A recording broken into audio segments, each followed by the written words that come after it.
अस्सलामुअलैकुम। Welcome back to my channel English language lens. आज हमारा topic past simple tense passive voice है। इस वीडियो में मैं आपको बताऊंगी कि हम past simple tense passive voice का इस्तेमाल क्यों करते हैं और किस तरह से करते हैं। इसके साथ साथ इस वीडियो में मैं आपको ये भी बताऊंगी कि हम past simple tense passive voice के नेगेटिव, पॉजिटिव और इंट्रोगेटिव सेंटेंसेस को किस तरह से फॉर्म कर सकते हैं। Past simple tense passive voice की मैं कुछ रियल लाइफ एग्जांपल्स देकर इसे आपको आसान लफ्जों में समझाने की कोशिश करूंगी। तो सबसे पहले बात करते हैं कि हम past simple tense passive voice का इस्तेमाल क्यों करते हैं। हम past simple tense passive voice का इस्तेमाल तब करते हैं जब हमारा सारा फोकस सिर्फ और सिर्फ एक्शन या तो फिर उसके रिजल्ट के ऊपर होता है और इस बात के ऊपर बिल्कुल भी नहीं होता है कि उस एक्शन को करने वाला डूअर कौन है। यानी कि हम ये फोकस करते हैं कि सब्जेक्ट के साथ क्या हुआ है, ये फोकस नहीं करते हैं कि किसने किया है। पैसिव वॉइस के अंदर जो डूअर होता है या तो वो हमारे लिए अननोन होता है या तो फिर इतना गैर जरूरी होता है कि हम उसे मेंशन नहीं करना चाहते हैं, और या तो फिर स्पीकर और लिसनर दोनों के लिए डूअर इतना ऑब्वियस होता है कि उन दोनों को पता होता है कि ये काम किसने किया है, तो इसीलिए भी हम डूअर को मेंशन नहीं करते हैं। अब बात करते हैं कि किस तरह से आप past simple tense passive voice के पॉजिटिव सेंटेंसेस को यानी कि अफर्मेटिव सेंटेंसेस को फॉर्म कर सकते हैं। इसका स्ट्रक्चर ये होता है कि आपने सबसे पहले यहाँ पर सब्जेक्ट का इस्तेमाल करना है और सब्जेक्ट डूअर नहीं होता है पैसिव वॉइस के अंदर। जैसे कि मैंने अभी बताया है, सब्जेक्ट वो होता है जिसके साथ कोई भी एक्शन हो रहा होता है, यानी कि जो भी एक्शन को रिसीव कर रहा होता है पैसिव वॉइस सेंटेंसेस के अंदर वही हमारा सब्जेक्ट होता है। क्योंकि ये पास्ट सिंपल टेंस का स्ट्रक्चर है तो आपने सब्जेक्ट के बाद वॉज या वर का इस्तेमाल करना है अपने सब्जेक्ट के अकॉर्डिंग। यानी कि वॉज का इस्तेमाल किया जाता है फर्स्ट पर्सन आई के साथ। इसके अलावा वॉज का इस्तेमाल करते हैं थर्ड पर्सन सिंगुलर के साथ, यानी कि ही, शी, इट या तो फिर कोई भी एक नाम हो या कोई भी चीज सिंगुलर हो तो इसके लिए वॉज का इस्तेमाल किया जाता है। और उसके बाद फिर वर का इस्तेमाल हम करते हैं सेकंड पर्सन यू के लिए या तो फिर एक से ज्यादा यानी कि प्लूरल के लिए हम वर का इस्तेमाल करते हैं। और फिर उसके बाद आपने पास्ट पार्टिसिपल यानी कि वर्ब की थर्ड फॉर्म का इस्तेमाल करना है। तो इस तरह से आपका स्ट्रक्चर बनेगा सब्जेक्ट प्लस वॉज या वर प्लस वर्ब की थर्ड फॉर्म। मैं इसकी कुछ एग्जांपल्स देकर आपको समझाती हूँ ताकि आपको और अच्छी तरह से समझ में आ जाए कि हम past simple tense passive voice का इस्तेमाल क्यों करते हैं, और इसके साथ साथ आपको ये भी समझ में आ जाए कि past simple tense passive voice के पॉजिटिव सेंटेंसेस को आप किस तरह से फॉर्म कर सकते हैं। इसकी एग्जाम्पल को आप कुछ इस तरह से समझिए कि आप कहना चाहते हैं कि एक दिलकश नॉवेल लिखा या तो फिर एक दिलकश नॉवेल लिखा गया। अब यहाँ पर आप इसकी उर्दू पे ना जाएं कि लिखा या तो फिर लिखा गया, बस आप सिर्फ इतना समझिए कि माजी में कोई भी काम हो चुका है और अब हम अपने आज में यानी कि प्रेजेंट में उस बात के बारे में बात कर रहे हैं। अब जैसे कि यहाँ पर आप कहना चाहते हैं कि एक दिलकश नॉवेल लिखा गया या तो फिर एक दिलकश नॉवेल लिखा। अब वो नॉवेल किसने लिखा, डूअर कौन है, आपने उसे मेंशन नहीं किया। या तो वो गैर जरूरी है सुनने वाले के लिए या तो फिर सुनने वाले को पहले से ही पता है कि वो जाहिर सी बात है कि किसी मुसन्निफ ने लिखा होगा। इसीलिए आपका जो पूरा फोकस था वो इस बात के ऊपर था कि कोई भी काम हुआ, इसके ऊपर नहीं कि उसका डूअर कौन है। तो इसीलिए यहाँ पर आपने पैसिव वॉइस का इस्तेमाल करते हुए इस सेंटेंस को कहना है अ कैप्टिवेटिंग नॉवेल वॉज रिटन, यानी कि एक दिलकश नॉवेल लिखा। अब आप देखिए कि अगर इसी सेंटेंस को आपने एक्टिव वॉइस के अंदर बताना होता तो आप कहते the author wrote a captivating novel. तो यहाँ पर एक्टिव सेंटेंस के अंदर जो हमारा सब्जेक्ट है यानी कि जिसने काम को किया है वो है द ऑथर यानी कि मुसन्निफ, यानी कि जिसने उस नॉवेल को लिखा है। और यहाँ पर अ कैप्टिवेटिंग नॉवेल हमारा ऑब्जेक्ट है। लेकिन जब हमने सेंटेंस को चेंज किया है एक्टिव वॉइस से पैसिव वॉइस के अंदर तो यहाँ पर अ कैप्टिवेटिंग नॉवेल हमारा सब्जेक्ट बन गया है। अब यहाँ पर अ कैप्टिवेटिंग एक एडजेक्टिव है यानी कि दिलकश, उसके बाद फिर नॉवेल सब्जेक्ट है यहाँ पर हमारा। और क्योंकि नॉवेल एक है यानी कि सिंगुलर है तो इसलिए हमने वॉज का इस्तेमाल किया है। और उसके बाद फिर वर्ब की थर्ड फॉर्म लिखना काम है तो इसलिए रिटन। तो इस तरह से आपका सेंटेंस बनता है अ कैप्टिवेटिंग नॉवेल वॉज रिटन। अब यहाँ पर अगर आप बाय लगाकर डूअर को मेंशन करना चाहते हैं तो आप सेंटेंस के आखिर में उसे कर सकते हैं, यानी कि फिर आप कहेंगे a captivating novel was written by the author, यानी कि एक दिलकश नॉवेल मुसन्निफ ने लिखा। इसी की एक और एग्जाम्पल को देखिए, जैसे कि आप कहना चाहते हैं कि प्रेजेंटेशन पेश की गई या तो फिर प्रेजेंटेशन पेश की। अब किसने की वो आप बताना जरूरी नहीं समझते हैं, हो सकता है कि वो लिसनर के लिए इतना इम्पोर्टेंट ना हो वो बात जानना कि इसका डूअर कौन है। तो इसीलिए आपने सिर्फ और सिर्फ काम के ऊपर फोकस करते हुए बताया कि प्रेजेंटेशन पेश की गई। तो यहाँ पर इस सेंटेंस को कहने के लिए आपने पैसिव वॉइस का इस्तेमाल करते हुए कहना है द प्रेजेंटेशन वॉज डिलीवर्ड। अब आप देखिए कि इसी सेंटेंस को अगर आपने बताना होता एक्टिव वॉइस के अंदर तो आप कहते शी डिलीवर्ड द प्रेजेंटेशन, यानी कि उसने प्रेजेंटेशन पेश की। अब यहाँ पर क्योंकि शी हमारा सब्जेक्ट है एक्टिव वॉइस के अंदर, क्योंकि प्रेजेंटेशन उसने दी, लेकिन जब हमने सेंटेंस को चेंज किया है एक्टिव वॉइस से पैसिव वॉइस के अंदर, तो यहाँ पर द प्रेजेंटेशन हमारा सब्जेक्ट बन गया है, क्योंकि पेश करने के एक्शन को जो रिसीव कर रहा है वो है द प्रेजेंटेशन। और क्योंकि द प्रेजेंटेशन सिंगुलर है तो इसलिए हमने वॉस का इस्तेमाल किया है। उसके बाद फिर पेश करना वर्ब है तो उसकी थर्ड फॉर्म का इस्तेमाल किया है, यानी कि डिलीवर्ड। और अगर आप सेंटेंस के आखिर में बाय लगाकर डूअर को मेंशन करना चाहते हैं तो आप कर सकते हैं, यानी कि फिर आप कहेंगे the presentation was delivered by हर। क्योंकि अब यहाँ पर बाय हर इसलिए लगाया है क्योंकि एक्टिव वॉइस के अंदर आप देखिए कि हमारा सब्जेक्ट शी है, तो इसीलिए जब हम सेंटेंस को चेंज करेंगे और हम वहां पर डूअर को मेंशन करेंगे तो हम बाय हर लगाकर उसे मेंशन करेंगे। इसी की एक और एग्जाम्पल को समझिए, जैसे कि आप कहना चाहते हैं कि एक अहम तजुर्बा किया गया। अब जाहिर सी बात है कि जो तजुर्बा है वो साइंसदान करते हैं, तो इसीलिए यहाँ पर जो लिसनर है उसको भी पता है कि तजुर्बा किसने किया है और आपको भी पता है, तो हो सकता है कि इसलिए आपने यहाँ पर डूअर को मेंशन ना किया हो, या तो फिर हो सकता है कि डूअर गैर जरूरी है इसीलिए भी आपने डूअर को मेंशन ना किया हो। तो यहाँ पर इस सेंटेंस को कहने के लिए भी आपने पैसिव वॉइस का इस्तेमाल करते हुए कहना है an important experiment was conducted, यानी कि एक अहम तजुर्बा किया गया। अगर इसी सेंटेंस को अब आपने एक्टिव वॉइस के अंदर बताना होता तो आप कहते the scientist conducted an important experiment, यानी कि साइंसदान ने एक अहम तजुर्बा किया। अब यहाँ पर क्योंकि साइंसदान ने किया, डूअर हमारा द साइंटिस्ट है, तो इसीलिए वो हमारा सब्जेक्ट है एक्टिव वॉइस के अंदर।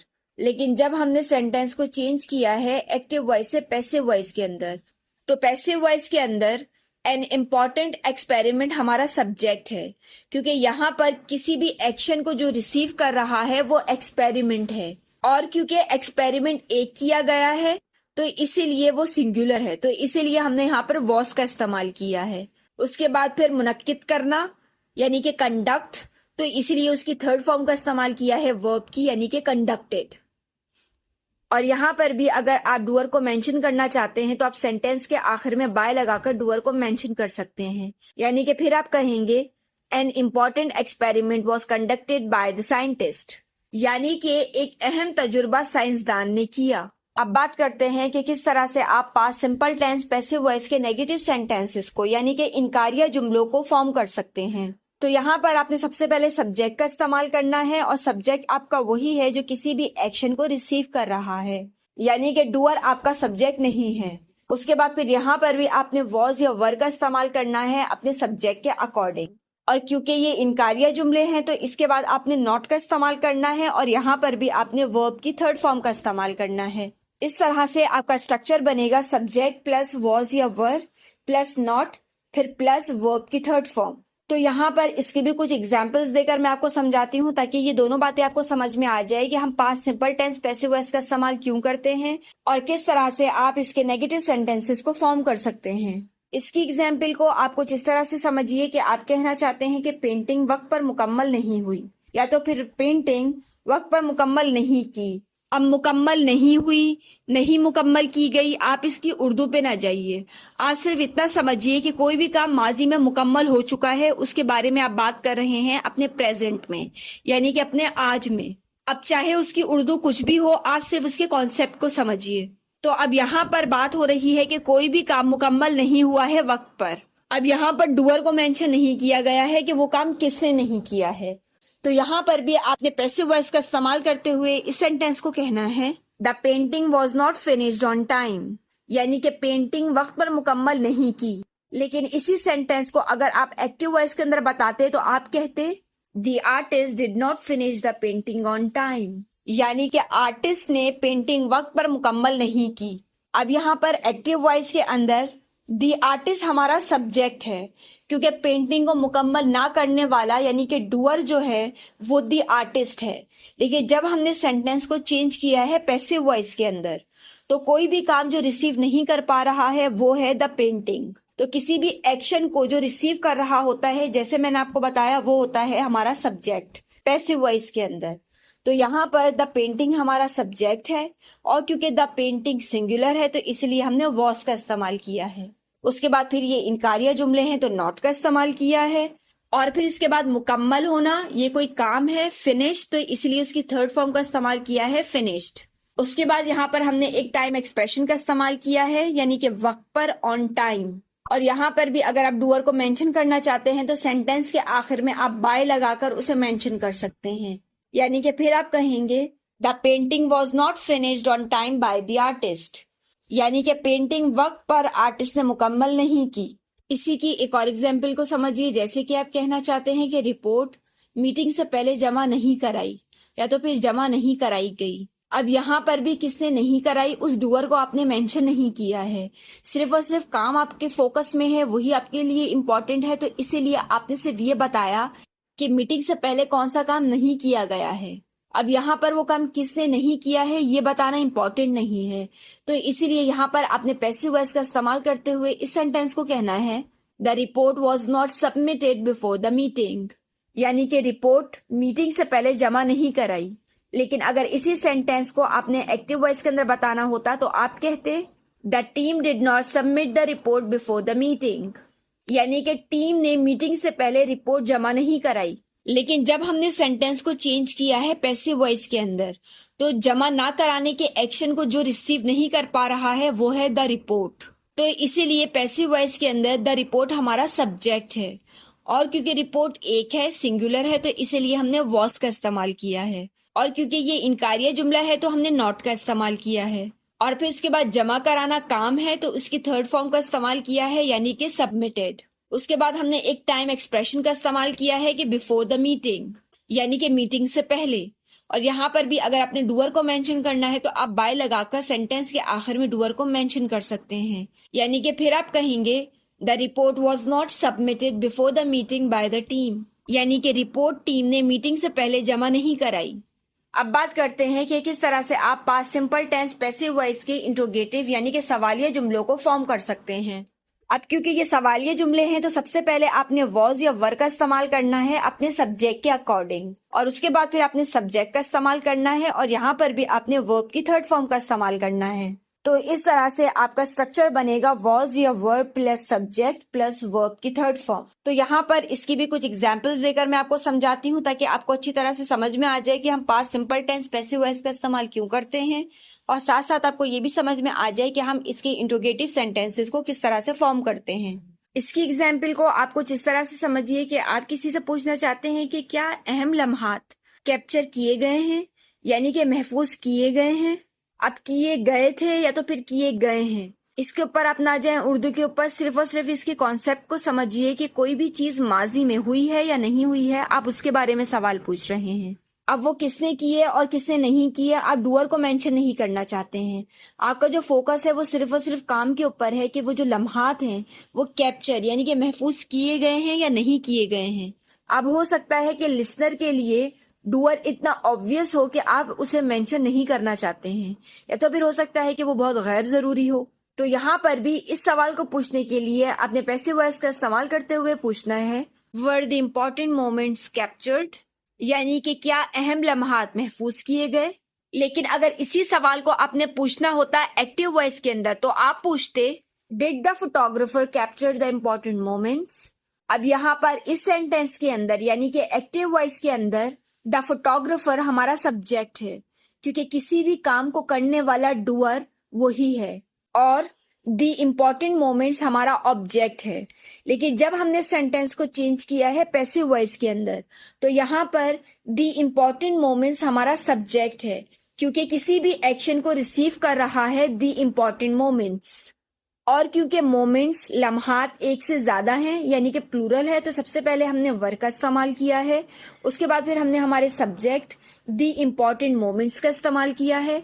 उसके बाद फिर कैप्चर करना, महफूज करना एक वर्ब है, तो उसकी थर्ड फॉर्म का इस्तेमाल किया है कैप्चर्ड। और यहाँ पर भी अगर आप डूअर को मेंशन करना चाहते हैं तो आप बाय लगाकर यहाँ पर भी डूअर को मेंशन कर सकते हैं। यानी कि फिर आप पूछेंगे were the important moments captured by the photographer, यानी कि क्या अहम लम्हात फोटोग्राफर ने महफूज किए। इसी की एक और एग्जाम्पल को समझिए, जैसे कि आप किसी से पूछना चाहते हैं क्या मैगजीन का नया एडिशन जारी किया गया है या तो फिर जारी हुआ है। तो अब यहाँ पर भी आपने डूअर को मेंशन नहीं किया है कि वो जारी किसने किया है और किसने नहीं किया है, सिर्फ आपका सवाल ये है कि वो जारी हुआ है या नहीं हुआ है। तो यहाँ पर भी इस सवाल को पूछने के लिए आपने पैसिव वॉइस का इस्तेमाल करते हुए पूछना है was the new edition of the magazine released, यानी कि क्या मैगजीन का नया एडिशन जारी हुआ है या फिर जारी किया गया है। लेकिन अगर इसी सवाल को आपने पूछना होता एक्टिव वॉइस के अंदर तो आप पूछते did the publisher release the new edition of the magazine, यानी कि क्या पब्लिशर ने नया एडिशन जारी किया। अब क्योंकि एक्टिव वॉइस के अंदर द पब्लिशर हमारा सब्जेक्ट है क्योंकि वही डूअर है और यहाँ पर द मैगजीन हमारा ऑब्जेक्ट है, लेकिन हमने सेंटेंस को जब चेंज किया है पैसिव वॉइस के अंदर तो यहाँ पर द न्यू एडिशन हमारा सब्जेक्ट है क्योंकि यही रिसीव कर रहा है एक्शन को, और क्योंकि ये सिंगुलर है तो इसीलिए हमने सबसे पहले वॉज का इस्तेमाल किया है। उसके बाद फिर हमारे subject the new edition of the magazine, और फिर इसके बाद शाया करना या तो फिर जारी करना कोई काम है तो उसकी थर्ड फॉर्म का इस्तेमाल किया है यानी कि रिलीज्ड। और यहाँ पर भी अगर आप डूअर को मेंशन करना चाहते हैं तो आप सेंटेंस के आखिर में बाय लगाकर डूअर को मेंशन कर सकते हैं, यानी कि फिर आप द पब्लिशर को मेंशन कर सकते हैं। तो इस वीडियो में मैंने आपको बताया कि हम past simple tense passive voice का इस्तेमाल क्यों करते हैं और किस तरह से करते हैं, इसकी नेगेटिव, पॉजिटिव और इंट्रोगेटिव सेंटेंसेस को किस तरह से फॉर्म किया जाता है, इस वीडियो में मैंने आपको वो भी बताया। मैंने आपको हर स्ट्रक्चर के मुख्तलिफ रियल लाइफ एग्जाम्पल्स देकर जितने आसान लफ्जों में हो सकता था past simple tense passive voice को आपको समझाने की कोशिश की है। उम्मीद करती हूँ कि ये वीडियो आपके लिए मददगार साबित हुई होगी और past simple tense passive voice के हवाले से जो भी आपके कॉन्सेप्ट्स थे वो भी जरूर क्लियर हुए होंगे। लेकिन फिर भी अगर आपका कोई सवाल है या कोई भी चीज आपको वीडियो में समझ में नहीं आई है तो आप मुझे कमेंट सेक्शन में कमेंट कर अपना सवाल पूछ सकते हैं। इस वीडियो में past simple tense passive voice के हवाले से मेरी तरफ से बस इतना ही था। Thanks for watching.